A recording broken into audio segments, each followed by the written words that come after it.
Mister perfect extra gold திருமணமான அனைத்து ஆண்களுக்கும் ஒரே தீர்வு. வயதான பலகினமா, சுகர் பலகினமா, இனி கவலை வேண்டாம். 100% இயற்கை வயகரா, 100% ஹலாலான முறையிலும் தயாரிக்கப்படுகிறது. எவ்வித கலப்படமும் கிடையாது, பக்க விளைவும் கிடையாது. ஆர்டர் செய்தாலே போதும், உங்கள் இல்லம் தேடி வந்து சேரும். மேலும் விவரங்களுக்கு கீழுள்ள எண்ணை அணுகுங்கள். பீகார்ல ஏற்பட்டிருக்கக்கூடிய திடீர் திருப்பம், பாஜகவை சேர்ந்தவர்களும் காங்கிரஸை சேர்ந்தவர்களும் நடு ரோட்லே கட்டைகளை வச்சு அடிச்சுக்கக்கூடிய ஒரு பெரிய பதட்டம் அங்க ஏற்பட்டிருக்கு. ஒவ்வொருத்தவங்களும் அவங்களுடைய கட்சி கொடிகளை வச்சுக்கிட்டு மாறி மாறி தாக்குதல் நடத்தக்கூடிய சம்பவங்கள், பல இடங்கள்ல காங்கிரஸோடைய கட்சி அலுவலகங்கள் தாக்கப்பட்டுக்கிட்டு இருக்குது. ராகுல் காந்தியோட போட்டோவுக்கு கரி பூசி ராகுல் காந்தியோட போஸ்டரை கிழிக்கக்கூடிய அளவுக்கு பீகார்ல அடுத்த கட்ட பதட்டம் உருவாயிருக்குது. இதுல அவங்க சொல்லக்கூடிய காரணம் என்னன்னா, எப்படி மோடி அவங்களுடைய தாயாரை அசிங்கமா பேச போச்சு, அவங்களோட தாயாரை எப்படி இவ்வளவு கேவலமா பேச போச்சுன்னு சொல்லிதான் பாஜக சேர்ந்தவங்க இவ்வளவு பெரிய பிரச்சனை இன்னைக்கு கையில் எடுத்திருக்காங்க. இதை ஒரு வாய்ப்பாவே இன்னைக்கு பாஜக தலைவர்கள் கையில் எடுத்துட்டாங்க. அமித்ஷாவில இருந்து ஜேபி நட்டாவில இருந்து இன்னைக்கு அதை மேடை பேச்சுகளாகவும் வீடியோக்கள் வழியாகவும் இதை இன்னைக்கு ஒரு முக்கியமான பிரச்சனையா கையில் எடுத்திருக்கிறாங்க. அப்ப இந்த அளவுக்கு பீகார்ல இவ்வளவு ஒரு அடித்தடி நடு ரோட்ல மோதல் நடக்கக்கூடிய அளவுக்கு இதுல என்னதான் நடந்துச்சு அப்படின்னு நம்ம பார்த்தோம்னா, இங்க காங்கிரஸ் வைக்கக்கூடிய ராகுல் காந்தி வைக்கக்கூடிய குற்றச்சாட்டுகளுக்கு இவங்களால முறையான பதில்கள் கொடுக்க முடியல. அப்பதான் இந்த மாதிரியான பிரச்சனைகளை இப்ப கையில் எடுத்துக்க ஆரம்பிச்சிருக்காங்க. ஏன்னா இப்ப ராகுல் காந்தி ஓட்சோரி சம்பந்தமான பல ஆதாரங்களை கையில் எடுத்திருக்காரு இல்லையா, அந்த மாதிரி நேத்து ராகுல் காந்தி ஒரு ஆதாரத்தை கையில் எடுக்க ஆரம்பிச்சிருக்கிறாரு. அதாவது பீகார்ல இப்ப வாக்காளர் திருத்தம் சொல்லி ஒரு திருத்தம் கொண்டு வந்திருக்காங்களே, இந்த எஸ்ஐஆர் வாக்காளர் பட்டியல் வெளியிட்டு இருக்காங்களே, அதுல குறிப்பா பீகார்ல இருக்கக்கூடிய கயா மாவட்டம், அந்த கயா மாவட்டத்துல நிதானின்னு சொல்லக்கூடிய ஒரு சின்ன ஒரு கிராமம், ரொம்ப சின்ன கிராமம், நூத்துக்கணக்கான வீடுகள் நூத்துக்கணக்கான குடும்பங்கள் மட்டுமே இருக்கக்கூடிய ஒரு கிராமம். இந்த ஒரு கிராமத்துல மட்டுமே ஒரு வீட்டுல 947 ஓட்டுகள் பதிவு செய்யப்பட்டிருக்கு. ஒரே ஒரு வீடு, அந்த வீட் நம்பர் 6, நம்பர் 6ஆம் நம்பர் வீட்டுல ஒரு வீட்டுல 947 ஓட்டுகள் பதிவு செய்யப்பட்டிருக்குது. அப்போ ஒரு 100 குடும்பங்கள், நூற்றுக்கணக்கான குடும்பங்கள் தான் இருக்கிறாங்க. அந்த இடத்திலேயே ஒரு வீட்டுல நீங்க உங்களால 947 வாக்குகள் பதிவு செய்ய முடியுதுன்னா, அப்ப இது ஏதோ ஒரு விஷயத்தை மறைக்கிற மாதிரி இல்லையா? இது மாதிரி ஒரே இடத்துல பல்கா ஒரு ஓட்டர்ஸ் போய் நீங்க சேர்க்கிறது அப்படிங்கிறது, இதனால ஏதோ ஒரு பெரிய விஷயத்தை மறைக்கிறாங்க. ஃபேக் ஓட்டர்ஸையோ இல்லைன்னா ஃபேக்கான அட்ரஸையோ இது மாதிரி கிரியேட் பண்றதுங்கிறது, இதுக்கு பின்னாடி ஏதோ ஒரு பெரிய ஒரு விஷயத்தை மறைக்கிறாங்க. போலியான வாக்குகள் செலுத்துறதுக்காக பெரிய ஒரு சதிக்கான ஒரு பின்புலமா தான் இது எங்களால பார்க்கப்படுதுன்னு சொல்லி பெரிய அளவுல காங்கிரஸ் சார்பில் ஒரு குற்றச்சாட்டு முன் வச்சிருக்காங்க. ராகுல் காந்தி அவருடைய எக்ஸ்பேஜில் இதை போட்டு கருத்துக்கள் கேட்டு தேர்தல் ஆணையம் இதுக்காச்சும் நீங்க பதில் சொல்லுவீங்களா அப்படின்னு சொல்லி கேட்கிறாரு. அப்போ நூற்றுக்கணக்கான வீடுகள் இருக்கக்கூடிய ஒரு சின்ன கிராமத்திலேயே ஒரு வீட்டுல 947 ஓட்டுனா, நாடு முழுக்க நடந்த நாடாளுமன்ற தேர்தலில் இவங்க எப்பேற்பட்ட தில்முல்கள் செஞ்சிருப்பாங்கன்னு சொல்லி ராகுல் காந்தி நியாயமான கேள்விகள், ஆதாரத்தை முன் வச்சு இந்த கேள்விகள் கேட்கிறாரு. இங்க அவங்க முன்வைக்கக்கூடிய சந்தேகமும் ரொம்ப நியாயமான சந்தேகம் தான். ஏன்னா வீடு வீடா பிஎல்ஓ ஆபீசர்ஸ் போய் பதிவு செய்யறாங்க, ஒவ்வொரு ஐடென்டிட்டியுமே ரொம்ப ஃபில்டர் பண்ணி எடுக்கிறாங்க அப்படின்னு சொல்லி இவ்வளவு வெளிப்படைத்தன்மை வேணுங்கிறாங்க. அப்ப வெளிப்படைத்தன்மை அப்படின்ற பேர்ல ஏன் நீங்க உண்மையான நம்பர்ஸ் அழிக்கிறீங்க? ஏன் உண்மையான டோர் நம்பர் அழிச்சிட்டு நீங்களா கற்பனையா டோர் நம்பரை ஏன் உள்ள கொண்டு வரணும் அப்படின்னு சொல்லி நியாயமான ஒரு கேள்விகள் கேட்டுட்டு, இந்த நிதானி கிராமன்றது ஒரு உதாரணம் தான், ஒரு வாழும் உதாரணம். நாடு முழுக்க எப்பேற்பட்ட தில்லுமுள்ளுகள் நடந்ததுக்கு நிதானி கிராமம் ஒரு வாழும் உதாரணம் சொல்லி ராகுல் காந்தி இந்த கேள்வியை முன் வச்சுட்டு தேர்தல் ஆணையத்தை நோக்கி கேள்வி கேட்கிறாரு. இப்ப ராகுல் காந்தி முன் வச்சிருக்கக்கூடிய இந்த கேள்விக்கு பீகாருடைய தேர்தல் தலைமை அதிகாரி அவர் இப்ப பதில் சொல்ல ஆரம்பிச்சிருக்கிறாரு. ஆனா அவர் பதில் சொல்லாம அந்த கிராம மக்களை போய் வீடியோ எடுத்து ஒரு போஸ்ட் பண்றாங்க, ராகுல் காந்திக்கு பதில் அப்படின்னு சொல்லி. அந்த நிதானி கிராமத்தை சேர்ந்த ஒரு 4 பேரை ஒரு வீடியோ எடுத்து அந்த 4 வீடியோ ராகுல் காந்திக்கு பதிலாக இவங்க சொல்றாங்க. அதுல சொல்லும்போது அந்த வீடியோல ஒரு நபர் பேசுறாரு, நாங்க நிதானி கிராமத்தை சேர்ந்தவங்க. அவங்க நிதானி கிராமத்தை சேர்ந்தவங்க சொல்றதை விட நாங்க பூத் நம்பர் 161 சேர்ந்தவங்க. அதாவது இவங்க தான் சொல்றாங்க, அந்த மக்களுக்கு படிப்பறிவு அவ்வளோ இல்ல, அவங்களுடைய வீட்டு அட்ரஸை தெரிஞ்சு வச்சுக்கக்கூடிய அளவுக்கு கூட அவங்களுக்கு கல்வி அறிவு இல்லைன்னு சொல்லி தேர்தல் ஆணையம் தான் சமீபத்தில் சொன்னாங்க. அந்த கிராம மக்கள் சொல்றாங்களா, நாங்களாம் பூத் 161 சேர்ந்தவங்க அப்படின்ற வார்த்தையை அவங்க பயன்படுத்துறாங்க. நாங்களாம் பூத் 161 சேர்ந்தவங்க. இங்கெல்லாம் ரொம்ப நியாயமா தான் எடுக்கப்பட்டு இருக்குது. பீகார்ல பல கிராமங்கள்ல சரியான டோர் நம்பர் ஒதுக்கப்படுறதில்ல, வீட்டு எண் எங்களுக்கு சரியான எண் ஒதுக்கப்படுறதில்ல. அதனால எங்களுக்கு symbolic identity, symbolic house number கொடுக்குறாங்க, ஒரு அடையாள எண் தான் எங்களுக்கு கொடுப்பாங்களே தவிர மற்றபடி எங்களுக்கு ப்ராப்பரான எந்த ஒரு டோர் நம்பர் எங்களுக்கு ஒதுக்குறது இல்ல. அடையாள எண் எங்களுக்கு கவர்மெண்ட் கொடுப்பாங்க, அந்த அடையாள எண்ணை தான் எங்களுடைய வாக்காளர் பட்டியல சேர்க்கிறது வழக்கம் அப்படின்னு சொல்லி இவங்க அதுக்கான கிராம மக்கள் பதில் சொல்லிட்டு இருக்காங்க. அவங்க கல்வி அறிவே இல்லாதவன்னு சொல்லிட்டு இருந்தாங்க. இன்னைக்கு அவங்க எங்களுக்கு சிம்பாலிக் ஹவுஸ் நம்பர் கொடுக்குறாங்க, நாங்க பூத் நம்பர் 161 சேர்ந்தவங்க அப்படின்னு சொல்லி அதை விளக்க சொல்றாங்க. நியாயமா பார்த்தா இந்த இடத்துல விளக்கம் யார் சொல்லணும்? தேர்தல் ஆணையம், தேர்தல் ஆணையத்தோட அதிகாரிகள் பதில் சொல்லணும். ஆனா இவங்க சம்பந்தமே இல்லாம அந்த மக்களை போய் பேச வைக்கிறாங்க. இது எப்படின்னா, பாஜக மேல இப்பெல்லாம் ஒவ்வொரு குற்றச்சாட்டுகள் வருதோ அப்போ சிலர் இந்த மாதிரி பேச விடுவாங்க. சிஏஏ டைம்ல பார்த்திருப்போம், வக்ஃப் வாரிய திருத்த மசோதா வரும்போது பார்த்திருப்போம். இஸ்லாமிய அடையாளம் கொண்ட ஒரு சிலர் வந்து பேச வைப்பாங்க, ஐயா சிஏஏ बहुत अच्छा சட்டம் है ஓ வக்ஃப் வாரியம் அச்சா அச்சா கைசா கர்த்தா ஹே அப்படின்னு சொல்லி இந்தியில ஒரு சிலர் பேச ஆரம்பிப்பாங்க. வேளாண் மசோதா எதிர்த்து விவசாயிகள் நாடு முழுக்க போராடும் போது விவசாயிகள் மாதிரி வேஷமிட்ட ஒரு சிலர் வச்சுக்கிட்டு வேளாண் மசோதா விவசாயிகளை பாதுகாக்கக்கூடிய சட்டத்தை மோடிஜி கொண்டு வந்திருக்காரு, இதை தெரியாம போராட்டம் பண்றாங்க, நாங்க விவசாயிகள் எல்லாருமே நாங்கெல்லாம் போராடல அப்படின்னு சொல்லி அதை மடைமாற்றுறதுக்காக எப்பேற்பட்ட வீடியோக்கள் கொண்டு வந்தாங்களோ இதை பார்க்கும்போது அதே மாதிரி தான் இருக்கு. இந்த தேர்தல் அதிகாரிகள் ஒரு சிலரை பேச வச்சிருக்காங்க, அவங்க இது மாதிரி எல்லாத்தையும் பேசிக்கிட்டு இருக்காங்க. அதுல ஒரு சில லேடிஸும் பேசுறாங்க, மொத்தம் 4 பேரை பேச வச்சிருக்காங்க.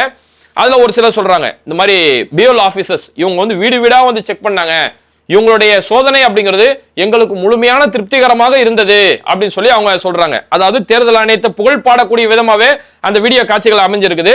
அதுல குறிப்பா ஒருத்தர் சொல்றாரு, இந்த மாதிரி ஒரே வீட்டுல 900 வாக்காளர்கள் அப்படின்னு சொல்றாங்க இல்லையா, இது வந்து ஒரு தவறான தகவல், இது உண்மைக்கு புறம்பான ஒரு தகவல், அப்படிலாம் இங்க எதுவுமே நடக்கவே இல்லைங்க, இங்க வந்து எங்களுக்கு சரியான டோர் நம்பர் எங்களுக்கு ஒதுக்கப்படுறதில்ல அப்படின்னு சொல்லி திரும்ப திரும்ப அந்த அவங்களை யாரெல்லாம் கிரியேட் பண்ணி பேச வைக்கப்பட்டாங்களோ அந்த நபர்கள்லாம் சொல்லி வச்ச மாதிரி. அதாவது அதுவும் அதுல என்னன்னா 4 பேர் பேச வைக்கிறாங்க, 4 பேருமே நாங்க பூத் 161 சேர்ந்தவங்க, அந்த பூத் நம்பர் இப்ப நம்ம இத்தனை வருஷமா ஓட்டு போட்டுருக்கோமே, நம்மளோட பூத் நம்பர் யாருக்காவது தெரியுமா? அங்க கிராமத்துல வாழக்கூடியவங்க பூத் நம்பரோட அவங்க பேச ஆரம்பிக்கும் போதுதான் அந்த இடத்துல சந்தேகம் உருவாகுது. சரி, இப்ப நம்ம என்ன கேட்கிறோம், பீகார்ல பல கிராமங்கள்ல இது மாதிரியான ஹவுஸ் நம்பர் சரியா இல்ல, பல வீடுகளுக்கு டோர் நம்பர் கூட கொடுக்கப்படுறது இல்ல அப்படின்ற நிலைமை பீகார்ல இருக்குன்றத நீங்களே சொல்றீங்க. அப்ப அப்பேற்பட்ட ஒரு இடத்துல எஸ்ஐஆர்ன்ற அந்த சட்டம் எதுக்கு? எஸ்ஐஆர் இதுக்கு முன்னாடி 2003க்கு முன்னாடி எடுக்கப்பட்டிருக்குது. அன்னைக்கு என்னன்னா அவன் கையில இருக்கக்கூடிய முறையான ஆவணம் இருந்தாலே அவன் ஒரு வாக்காளர்ன்றதுக்கான அது போதும். ஆனா நீங்க என்ன பண்ணீங்க, நாங்க ஆதாரே ஏத்துக்க மாட்டோம், ஓட்டர் ஐடியை கூட ஏத்துக்க மாட்டோம், ரேஷன் கார்டை ஏத்துக்க மாட்டோம், ஆனா 11 மெட்ரிக் சர்டிபிகேட் நீ கொடுக்கணும், அதுல முக்கியமான ஒரு சர்டிபிகேட் ரெசிடென்ட் ஐடென்டி, உன்னுடைய நீ குடியிருப்பாளர், இந்த வீட்டோடைய குடியிருப்பு சம்பந்தமான சர்டிபிகேட் நீ கொடுக்கணும் அப்படின்னு சொல்லி ரெசிடென்ட் ஐடென்டி கேட்டீங்க. ஆனா இந்த இடத்துல நீங்க தான் சொல்றீங்க பல வீடுகளுக்கு டோர் நம்பர் கூட கொடுக்கப்படுறதுன்றது. அப்ப டோர் நம்பரே கொடுக்கப்படாத ஒரு மாநிலத்துல போயிட்டு அந்த இடத்துல நீங்க இவ்வளவு கடுமையான எஸ்ஐஆர் கொண்டு வரதுக்கு என்ன காரணம்? அப்ப இதுக்கு பின்னாடி ஒரே நம்பர் பேர்ல பல வாக்காளர்களை ஒன்னா சேர்க்கறதுங்கிறது இது ஏதோ ஒரு விஷயத்தை பெரிய ஒரு விஷயத்தை மறைக்கிறதுக்காக தான் இப்ப ஏற்பட்ட தில்லுமுள்ளுகள் நடக்குதுன்னு சொல்லி காங்கிரஸ் இந்த குற்றச்சாட்டுகளை முன்வைக்கிறாங்க. இந்த 4 வீடியோவை போட்டுட்டு இந்த 4 நபர்களை பேச வச்சுட்டு, ஏன்னா அங்க குற்றச்சாட்டு 900 நபர்கள் இருக்கு, ஏன்னா இவங்க என்ன செஞ்சிருக்கணும், அந்த கிராமத்துக்கு போயிட்டு கிராம மக்கள் எல்லாம் ஒன்னா சேர்த்து இந்த மாதிரி எங்க ஊர்ல வந்து டோர் நம்பர் கொடுக்கறது இல்ல, அதனாலதான் இந்த மாதிரி ஆச்சுன்னு சொல்லி கிராம மக்களை மொத்தமா சேர்த்து பேட்டி எடுத்திருந்தா அது நம்பராம இருந்திருக்கும். இவங்க தனியா ஒரு 4 நபர்களை கூப்பிட்டு வந்து ஒரு பேட்டி எடுத்துட்டு இந்த பேட்டிக்கு பிறகு பீகாரோட தேர்தல் அதிகாரி என்ன சொல்றாருன்னா, இது வந்து காங்கிரஸ் வந்து பொய்யான குற்றச்சாட்டுகளை சொல்லிட்டு இருக்காங்க, இங்க வந்து உண்மையாவே வந்து டோர் நம்பர் சரியா ஒதுக்கப்படுறது இல்ல, பல கிராமங்கள் பீகார்ல இருக்கக்கூடிய பல கிராமங்கள், பல குடிசை பகுதிகள், பல ஸ்லம் ஏரியாக்கள் அங்கெல்லாம் வந்து ப்ராப்பரான ஒரு பெர்மனன்ட் அட்ரஸ் அவங்களுக்கு ஒதுக்கப்படுறதில்ல, நிரந்தர குடியிருப்பு அவங்களுக்கு அமைக்கப்படுறதில்ல, அதனால எங்களுடைய அதிகாரிகள் வந்து என்ன செய்யறாங்க, சீரியல் நம்பர் அடிப்படையில நம்பர் போட்டுருவாங்க, லைக் 1 2 3 அப்படி அவரே சொல்றாரு, லைக் 1 2 3 அப்படி சொல்லி சீரியல் நம்பர் அடிப்படையில போட்டுருவாங்கன்றாங்க. சரி, சீரியல் நம்பர் அடிப்படையில் இப்ப இந்த வீட்டுல இன்னைக்கு இப்ப எடுத்தோம், இந்த வீட்டுக்கு டோர் நம்பர் இல்ல, இந்த வீட்டு நம்பர் 1, பக்கத்து வீட்டுக்கு போனோம் அங்கேயே டோர் நம்பர் இல்ல, வீட்டு நம்பர் 2, இவங்களா ஒரு சீரியல் அடிப்படையில் ஒரு கற்பனை நம்பரே சேர்த்தாலும் அதுல 1 2 3 வரதுக்கு லாஜிக் இருக்குது. அது எப்படி 6ஆம் நம்பர் ஒரு வீட்டுல மட்டுமே 940 வாக்குகள் 6ஆம் நம்பர் ஒரு வீட்டுல மட்டும் வர்றதுக்கு எப்படி சாத்தியம்? அதுதான் இங்க முக்கியமான ஒரு கேள்வி. சரி, ஓகே, ஒரு வீட்டுல 940 பேருமே ஒரே வீட்டுல கொண்டு வந்து சேர்த்துட்டீங்க, இதை கூட சரி நம்ப முடியல, சரி நம்பிக்கை விட்டுக்கோங்க. ராகுல் காந்தி அதை வெளிப்படுத்தினார் இல்லையா பெங்களூருடைய மகாதேவ்புராவில், அங்க பல வாக்காளர்களுடைய தந்தை பெயரை பார்க்கும்போது XYJKRMTPV அப்படி சொல்லி கச்சா மூச்சான்னு எழுதி வச்சிருக்கீங்க, இது எப்படி சாத்தியம்? அப்போ இங்க வந்து டோர் நம்பர் ஒதுக்கப்படுறதுல அதனால நாங்க கற்பனையா ஒரு நம்பர் எழுதணுங்கிறீங்க. அப்ப இங்க பல பேரோட தந்தை பேர், பல பேர், நூத்துக்கணக்கான பேர், அவங்களுக்கு அப்பா பேர் XYJRKHYDWXY அப்படி சொல்லி கண்டதை எழுதி வைக்கிறீங்க. அப்ப அங்க அப்பா பேர் அவங்களுக்கு அப்பாவே கிடையாதா? அப்பா இல்லாதல அவங்களுக்கு அப்பா பேர் எதுவுமே ஒதுக்கப்படல, அதனால நாங்களா கற்பனை ஒரு அப்பா பேரை போட்டுக்கிட்டோம், இப்படி காரணமா சொல்லுவீங்க. அப்ப இதுக்கு பின்னாடி ஏதோ ஒரு பெரிய தில்லுமுள்ளுகள் இருக்குது. இந்த தில்லுமுள்ளுகளை மறைக்கிறதுக்காக தான் இப்படி ஒரே நம்பர்ல போய் எல்லாரையும் போய் ஒண்ணு சேர்த்துட்டு இருக்காங்கன்னு சொல்லி காங்கிரஸ் ஒரு நியாயமான குற்றச்சாட்டுகளை முன்வைக்கிறாங்க. இப்ப ஏற்பட்ட நியாயமான குற்றச்சாட்டுகள் முன்வைக்கும் போது இதுக்கு கடைசி வரைக்கும் பாஜகவோ தேர்தல் ஆணையமோ கடைசி வரைக்கும் நியாயமான ஆதாரப்பூர்வமான எந்த ஒரு பதிலும் சொல்லல. ஒருவேளை இவங்க நியாயவான்களா இருந்தா ராகுல் காந்தி மேல வழக்கு தொடுக்கணும், ஆனா கடைசி வரைக்கும் அந்த பக்கமே இவங்க நகரல. இப்ப இவங்களுடைய வழக்கமான ஃபார்முலாவை கையாள ஆரம்பிச்சிட்டாங்க. எப்பெல்லாம் இவங்களுக்கு எதிராக கேள்வி கேட்கப்படுதோ, அவங்க கேள்வி கேட்கக்கூடிய நபர்கள் தீவிரவாதிகள், அவங்களா தேச துரோகிகள் அப்படின்னு ஒரு பழி சுமத்துவாங்க. ஒரு போராட்டம் நடத்தும் போது அந்த போராட்டத்தை குலைக்கிறதுக்காக பல வழிகள் செய்வாங்க இல்லையா, அந்த மாதிரி இப்போ ராகுல் காந்தியோட இந்த ஓட்டு அதிகாரி யாத்திரா பீகார்ல பெரிய புரட்சி ஏற்படுத்திட்டு இருக்கு. இதை சீர்குலைக்கிறதுக்காக இப்போ ஒரு சதி ஒன்று செய்யப்பட்டிருக்குது. அந்த போராட்டத்தில் பார்த்தோம்னா இப்போ ராகுல் காந்தியோட யாத்திரை பல இடங்கள்ல நடக்குதுல்ல, அதுல பீகாரோடைய தர்பாங்காவுடைய பகுதி, இந்த தர்பாங்காவுடைய பகுதியில் இந்த யாத்திரா நடந்திருக்கக்கூடிய நேரத்தில் அங்க ஒரு மேடை கிட்ட இருந்து ஒருத்தன் வந்து திடீர்னு மோடியை பத்தி அசிங்கமா பேசுறான். மோடியை பத்தி தரக்குறைவான வார்த்தைகளை பேசிக்கிட்டு இருக்கிறான். ஒரு கட்டத்தில் மோடியோட தாயாரை பத்தி எல்லாம் தரக்குறைவான வார்த்தை பேசுறான். இது அங்க வீடியோ பதிவு செய்யப்படுது. அந்த வீடியோ வச்சு பீகார்ல ஒரு பிரச்சனை ஒண்ணு உருவாகுது. அந்த வீடியோ வச்சு பெரிய அளவுல பிரச்சனை ஒண்ணு உருவானதுக்கு பிறகு அந்த வீடியோல பேசின நபர் யாரு மோடியை தரக்குறைவா பேசினா அப்படின் போது முகமது ரஸ்வி அப்படின்னு சொல்லக்கூடிய ஒருத்தன் தரக்குறைவா மோடியை பத்தியும் மோடியை தாயாரை பத்தியும் பேசியிருக்கிறான். உடனே பீகார் காவல்துறை அவனை கைது செய்யறாங்க. இப்படி ஒரு சம்பவம் நடக்குது. உடனடியா அங்க கைது செய்யப்பட்டாச்சு. ஆனா இதை வச்சு இன்னைக்கு பெரிய அளவுல அரசியல் கையாளப்படுது. நான் அமித்ஷா இதை பத்தி பேசுறாரு. அமித்ஷா அசாமுக்கு ஒரு ப்ரோக்ராமுக்காக போயிருந்தாரு. அங்க போன இடத்துல அமித்ஷா இந்த விஷயத்தை பேசுறாரு. இந்த மாதிரி பீகார்ல ஒரு யாத்திரை நடக்குதுல, அது ஓட்டு அதிகாரி யாத்திரை கிடையாது, அது வந்து குஸ்பத்தியா பச்சாவ் யாத்திரா அப்படிங்கிறாரு. குஸ்பத்தியா பச்சாவ் யாத்திரானா ஊடுருவக்காரர்களுடைய யாத்திரை. ஊடுருவக்காரர்கள் நிறைய வந்து பூந்துருக்காங்க. அந்த ஊடுருவக்காரர்கள் சட்டவிரோதமா உள்ள குடிபெயர்ந்தவங்கள நாங்க நீக்கிறதுக்காக தான் இப்படி ஒரு திட்டம் கொண்டு வரோம். அவங்களுக்கு அந்த ஊடுருவக்காரர்களுக்கு ஆதரவா ராகுல் காந்தியோ தேஜஸ்வி யாதவ் ஊர்வலம் நடத்துறாங்க அப்படின்னு சொல்லி அந்த ஊர்வலத்தையே கொச்சப்படுத்துறாரு. ஃபர்ஸ்ட் அவங்க கேட்கக்கூடிய நியாயமான கேள்விக்கு பதில் சொல்ல வக்கல்ல குஸ்பத்தியா யாத்திரா அப்படின்னு சொல்லி இந்த யாத்திரையை முதல் கேவலப்படுத்துறாரு. அதுக்கப்புறம் சொல்றாரு, நம்மளுடைய நரேந்திர மோடிஜி எப்பேற்பட்ட ஒரு ஆட்சி செஞ்சுட்டு இருக்காரு. அப்ப 11 வருஷமே, இந்த 11 வருஷமா இந்தியா உலக நாடுகள் மத்தியில உயர்ந்து நிக்குதுல, இந்தியா மட்டும் உயர்ந்து நிக்கல, நரேந்திர மோடிஜி அவருடைய புகழும் பெரிய அளவுல உயர்ந்து நிக்குது. ஆனா இந்த ராகுல் காந்தி மோடியை பத்தி தவறான பிரச்சாரம் செய்யறதால, தவறான மக்கள்கிட்ட போய் சொல்றதால அங்கிருந்து அந்த கூட்டத்துல எப்பேற்பட்ட வாசங்கள் வருது பாருங்க. பிரதமர் மோடியை பத்தி தரக்குறைவா பேசுறாங்க. மோடியோடைய தாயார் எவ்வளவு புனிதமானவர்கள், அவர்களை போய் தரக்குறைவான வார்த்தைகளை பேசுறாங்க. இதுதான் இந்த காங்கிரஸோட வளர்ப்பு இப்படிதான் இருக்கும் அப்படின்னு சொல்லி அந்த இடத்துல இதை வச்சு பிரச்சாரம் பண்ண ஆரம்பிக்கிறாரு. அசாமுக்கு போன ஒரு இங்க ஆக்சுவலா இங்க நடவடிக்கை எடுத்தாச்சு. ஆனா அசாமுக்கு போன இடத்துல அமித்ஷா இந்த விஷயத்தை பேச ஆரம்பிக்கிறாரு. அங்க ராகுல் கேட்கக்கூடிய எல்லா கேள்வியும் இக்னோர் பண்ணிட்டு இங்க இந்த ஒரு நபர் பேசினார்ல அந்த விஷயத்தை இன்னைக்கு கையில் எடுக்க ஆரம்பிச்சிட்டாங்க.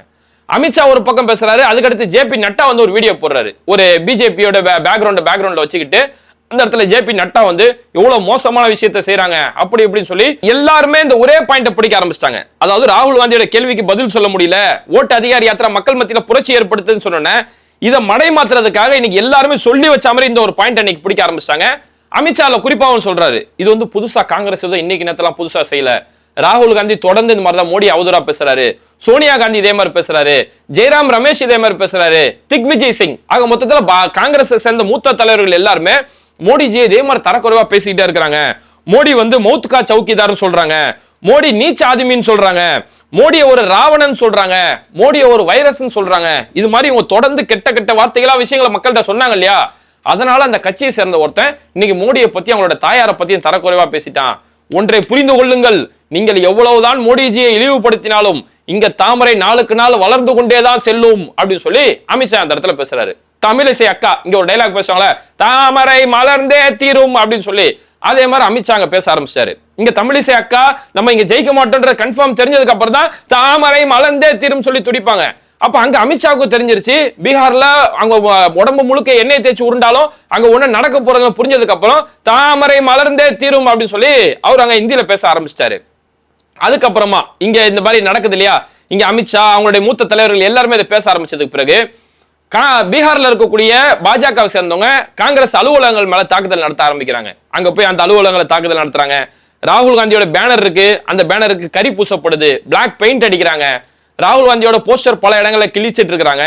இது வந்து பெரிய அளவுல அவங்க ஒரு தள்ளுமுள்ளு ஏற்பட்டு ஒரு கட்டத்துல 2 பேரும் அடிக்க ஆரம்பிச்சுக்கிட்டாங்க. 2 பேருக்கு மத்தியில், அதாவது இவங்க யாத்திரா போறாங்க, இவங்க எதிரில் கோஷம் போடுறது, இது ஒரு கட்டத்துல 2 பேருக்கு மத்தியில் அடிதடி ஏற்பட்டு இன்னைக்கு இந்த ஓட்டு அதிகாரி யாத்திரா மக்களுடைய அதிகாரத்தை பறிக்கிற அந்த யாத்திரையை, மக்களுடைய அதிகாரத்தை பறிக்கிறாங்களே அப்படின்னு நியாயம் கேட்கக்கூட இந்த யாத்திரை இன்னைக்கு வேற வழியா ஒரு வன்முறை விஷயமா இன்னைக்கு வேற பக்கமா திசை திருப்பப்பட்டுருச்சு. அதுக்கப்புறமா இந்த சம்பந்தப்பட்ட நபர் இருக்கார் இல்லையா, யாரே இந்த முகமது ரஸ்வின்னு சொல்லக்கூடிய இந்த நபர், இவருடைய பின்புலம் என்ன அப்படின்னு சொல்லி இன்னைக்கு நிறைய சோசியல் மீடியா இன்ஃப்ளூயன்சர்ஸ் இன்னைக்கு அது சம்பந்தமான செய்திகளை வெளியிடும் போது இந்த நபர் இவர் ஆல்ரெடி பிஜேபியில இருந்த ஒரு நபர், பிஜேபியோட சிவராஜ் சிங் சௌகான் அவர் கூட எல்லாம் போட்டோ எடுத்திருக்கிறாரு அப்படின்ற ஒரு செய்தியுமே இப்போ வந்துட்டு இருக்குது. ஆனா அந்த செய்தி ஒன்றும் உண்மைப்படுத்தப்படலை. அந்த செய்தி எந்த அளவுக்கு உண்மையானது அப்படின்றது உண்மைப்படுத்தப்படலை. ஆனா இது மாதிரி அந்த நபரை உடனே கைது செஞ்சுட்டாங்க. ஆனா இன்னைக்கு காங்கிரஸுமே இதை கடுமையா எதிர்க்கிறாங்க. அந்த ஒரு தனிப்பட்ட நபர் பேசினாரா அவர் கைது செஞ்சாச்சு. ஆனா காங்கிரஸ் அது ஒரு பேசின விஷயத்தை வன்மையா கண்டிக்கிறாங்க. இது வந்து ஏற்றுக்கொள்ள முடியாத ஒரு விஷயம். எந்த ஒரு தனி நபருமே இது மாதிரி குறிப்பிட்டு அசிங்கமான வார்த்தைகள் பயன்படுத்துறது, அவங்களுடைய ஃபேமிலியை சேர்ந்தவங்களை திட்டுறதுன்றது இது ஒருபோதும் ஏத்துக்க முடியாது. காங்கிரஸ் இப்படி யாருக்குமே சொல்லவும் இல்லை. அதனால அவர் பேசுனது வன்மையா கண்டிக்க வேண்டிய விஷயம் சொல்லி காங்கிரஸ் எதிர்த்துட்டு இருக்காங்க. பாஜக மாதிரி அதை சப்போர்ட் பண்ணல. இப்ப பாஜக சேர்ந்த எத்தனையோ எம்பிகள் அங்க போயிட்டு நாடாளுமன்றத்தில் போய் எதிர்கட்சியை சேர்ந்த எம்பிகளை அசிங்கமான வார்த்தைகளை பேசுறாங்க. இஸ்லாமியர்களை குறிப்பிடும் போது அவ்வளவு கேவலமான வார்த்தைகள் பேசியிருக்கிறாங்க. ஆனா கடைசி வரைக்கும் பாஜக அதுக்கு ஒரு மறுப்போ ஒரு கண்டனமோ தெரிவிச்சது கிடையாது. சிந்தூர் ஆபரேஷன் சிந்தூர் நடக்கும்போது தீவிரவாதிகளை வந்து தீவிரவாதிகளோட சகோதரியை வச்சு நாங்க பதில் கொடுத்துட்டோம் அப்படின்னு சொல்லி நம்மளுடைய கர்னலை பார்த்து தீவிரவாதிகளோட சகோதரி அப்படின்ற வார்த்தையை பயன்படுத்தும் போது அவரை ஒரு மறுப்போ ஒரு கண்டனமோ எதுவுமே பயன்படுத்தாத பாஜக. ஆனா காங்கிரஸ் அந்த இடத்துல அதை வன்மையா கண்டிச்சாங்க. அந்த ஒரு தனிநபர் செஞ்ச தவறு அதை நாங்க வன்மையா கண்டிக்கிற ஒரு போல இதை ஏத்துக்க முடியாது அப்படின்னு சொல்லி காங்கிரஸ் இதை கண்டிக்க தான் செஞ்சுட்டு இருக்காங்க. ஆனா இவங்களுக்கு இதான் வாய்ப்பு. ஏன்னா ராகுல் காந்தியோட கேள்விகளுக்கு எந்த இடத்துலயுமே பதில் சொல்ல முடியல. ஒரே வீட்டுல 947 ஓட்டுகள் பதிவு செய்யப்பட்டிருக்குன்னு சொல்லி இப்படி நியாயமான குற்றச்சாட்டுகள் ஆதாரங்களை முன்வைக்கும் போது இதுக்கு பதில் சொல்ல வக்கு இல்லாம இன்னைக்கு இதை ஒரு வாய்ப்பா எடுத்துக்கிட்டு ஒரு வன்முறை செயல ஈடுபட்டாங்க. எப்படி சிஐஏவோட நேரத்துல அன்னைக்கு மக்களுடைய போராட்டம் ஷாஹின்பாக் அளவுக்கு பெரிய அளவுல போராட்டங்கள் நடக்கும்போது அந்த போராட்டத்தை இவங்களால ஒண்ணுமே செய்ய முடியல, மக்கள் பெரிய அளவுல இங்க நவர மாட்டாங்க போல இருக்குன்னு தெரிஞ்ச உடனே டெல்லி மாதிரியான பல இடங்கள்ல எப்படி கலவரம் செஞ்சு அந்த இடத்துல பல அளவுல பெரிய சேதங்களை ஏற்படுத்தினாங்களோ அதே ஒரு ஃபார்முலா தான். இவங்களுக்கு எப்பவுமே ஒரு கருத்தியால அணுக தெரியாது, கலவரத்தால மட்டுமே அணுக தெரிஞ்ச ஒரு கூட்டம் இன்னைக்கு அங்க அடிதடி மூலியமா கலவரங்களை கையில் எடுக்க ஆரம்பிச்சிருக்காங்க. இறுதியா நம்ம சொல்லிக்கிறது ஒன்னே ஒண்ணுதான். எப்பவுமே சரி இந்த மாதிரி ஒரு அரசியல் சார்ந்த ஒரு கருத்துக்கள் பேசுறாங்க, பொதுவெளியில பேசும்போது அதை நியாயமான கருத்துக்கள் பேசணும். நம்ம யார சம்பந்தமா ஒரு குற்றச்சாட்டு ஒரு விமர்சனம் முன்வைக்கிறோமோ அந்த விமர்சனம் ஒரு நியாயமான விமர்சனமா இருக்கணும். எங்கேயுமே அந்த தனிநபர் தாக்குதலோ அல்லது அவங்களோட ஃபேமிலி மேல தாக்குதல் நடத்துறதுங்கிறது இது ஒருபோதும் ஏத்துக்கவும் முடியாது. நம்ம ஒரு கருத்து முன்வைக்கிறோம்னு வைங்களேன், ஒரு கேள்விகளை கேட்கிறோம் அப்படின்னும் போது அது அந்த எதிர்த்தரப்புல உள்ளவங்களே ரசிக்கிற மாதிரி இருக்கணும். நம்மளுடைய கருத்துக்களோ நம்மளுடைய கேள்விகளோ எதிர்த்தரப்புல உள்ளவங்களை ரசிக்கிற மாதிரி அவங்களே அதை சிந்திக்கிற மாதிரி இருக்கணுமே தவிர எந்த ஒரு இடத்துலையுமே தனிநபர் தாக்குதல் இது மாதிரி அசிங்கமான வார்த்தைகள் பயன்படுத்துறதுங்கிறது அது கடைசியில் நம்மளுடைய நியாயமான கேள்விகளையே அது இல்லாமல் ஆக்கி விட்டுரும். அதனால நம்ம ஒரு கேள்வி முன்வைக்கிறோம்னா அது எதிர்த்தரப்புல இருக்கவங்களை ரசிக்க வைக்கணும், அவங்களை சிந்திக்க வைக்கணும். ஆமா நியாயமா தானே கேட்கறாங்க, அவங்க நியாயமான கேள்விகள் தானே கேட்கறாங்க. நபிகள் நாயகம் இந்த ஒரு ஸ்ட்ராட்டஜி தான் கையில எடுத்தாங்க. அவங்க மக்கள் மத்தியில பிரச்சாரம் செய்யும் போது எங்கேயுமே அவங்கள நோக்கி எவ்வளவு ஒரு வசை சொற்கள் அடிதடிகள் எவ்வளவு வந்த போது கூட கடைசி வரைக்கும் அவங்களோட குணம் அவ்வளவு மென்மையோட அந்த மக்கள்கிட்ட எடுத்து பிரச்சாரம் பண்ணதாலதான் நபிகள் நாயகம் அவ்வளவு ஒரு வெற்றி அடைஞ்சாங்க. அந்த ஒரு வழிமுறையை தான் ஃபாலோ பண்ணணுமே தவிர எக்காரணத்து கொண்ட தனிநபர் தாக்குதலோ இது மாதிரி கெட்ட வார்த்தைகளை பயன்படுத்துறதோ வன்முறை காரியங்களை ஈடுபட்டோம்னா நம்ம சொல்லக்கூடிய நியாயமான கருத்துக்கள் அது எல்லாமே அழிக்கப்பட்டு தவிடுபடி ஆயிரும். அப்படி ஒரு நிலைமை தான் இன்னைக்கு பீகார்ல ஏற்பட்டு இந்த ஓட்டு அதிகாரி யாத்திராவுக்கு இவங்களால் பதில் சொல்ல முடியாம அந்த தனிநபர் அப்படி பேசிட்டாரு, அங்க ஒரு பெரிய பிரச்சனையை உருவாக்கி இன்னைக்கு அந்த பிரச்சனையே இன்னைக்கு திசை திருப்பப்பட்டு இருக்கு. ஆனா இவங்க என்னதான் திசை திருப்பினாலும் பீகார் மக்கள் மத்தியில ஒரு விழிப்புணர்வு ஏற்பட்டுருச்சு அப்படிங்கிறத யாராலையும் மறுக்க முடியாது. இது மாதிரி வீடியோக்களை தொடர்ந்து பார்க்கறதுக்கு மறக்காம பேட்டை டிவியை சப்ஸ்கிரைப் பண்ணிட்டு இந்த வீடியோக்களை உங்க நண்பர்களுக்கு அதிகமாக ஷேர் செய்யுங்க. இணைந்திருப்போம்.